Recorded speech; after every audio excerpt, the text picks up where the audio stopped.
If you've spent any time on social media lately, you've seen the pitch. Buy a folder of digital files, upload them, and watch the passive income roll in.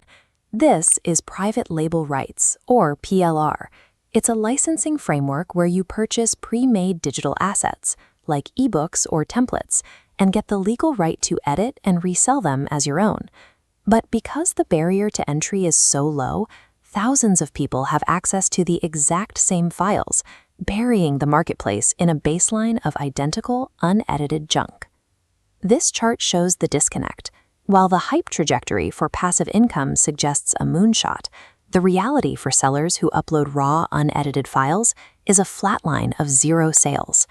That baseline stays flat because digital buyers are trained to recognize generic, unbranded commodities. If a product looks like everything else in their feed, they simply scroll past. This failure doesn't mean the PLR model is broken. It just exposes a flaw in how beginners try to use it. Treating these files as a finished business in a box guarantees failure because the market automatically filters out zero-effort products. To find the ROI, we have to look away from the crowded consumer feeds and step into the back-end workspace of a profitable digital creator. These creators understand a concept called the customization tax. This is the unavoidable labor required to turn a generic asset into something a customer actually wants to buy. Professional sellers treat PLR as a raw material, a shortcut to the starting line that handles the initial 80% of the heavy lifting. The license saves you weeks of research and drafting, but you must pay the customization tax on that final 20% to make the product unique and valuable. The first strategic step is selecting a category that guarantees consistent year-round search volume. The data points to three massive evergreen niches: self-improvement, health and wellness, and business or wealth creation. These topics avoid the boom and bust cycles of digital trends because they map to permanent human needs. People are always looking for better habits, fitness routines, or financial management tools. The trade-off is that these are the most competitive markets in the world. In these spaces, you cannot win by being the cheapest option. Since price competition is a dead end in these massive markets, your success depends entirely on how you position your specific offer. Paying the customization tax starts with the visuals. You must entirely strip out the original cover art and interior design. Next, you change the title to target a granular audience. Instead of a generic productivity guide, it becomes a workflow blueprint for freelance designers. You then rewrite the introduction and adjust the formatting, filling it with vibrant, distinct architectural colors to inject a brand voice. These changes allow the product to escape the commodity trap. By the time you're done, your offer has no identical competition. This process requires 5 to 10 hours of dedicated labor per product. You will also need to be proficient with basic design tools to execute this overhaul effectively. This upfront friction, the time and effort you put into rebranding, is actually your greatest advantage. It acts as a barrier that keeps lazy competitors out of your lane.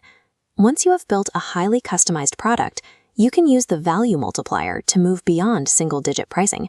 This value multiplier strategy stacks related PLR assets. Start with a base ebook, then add templates and swipe files.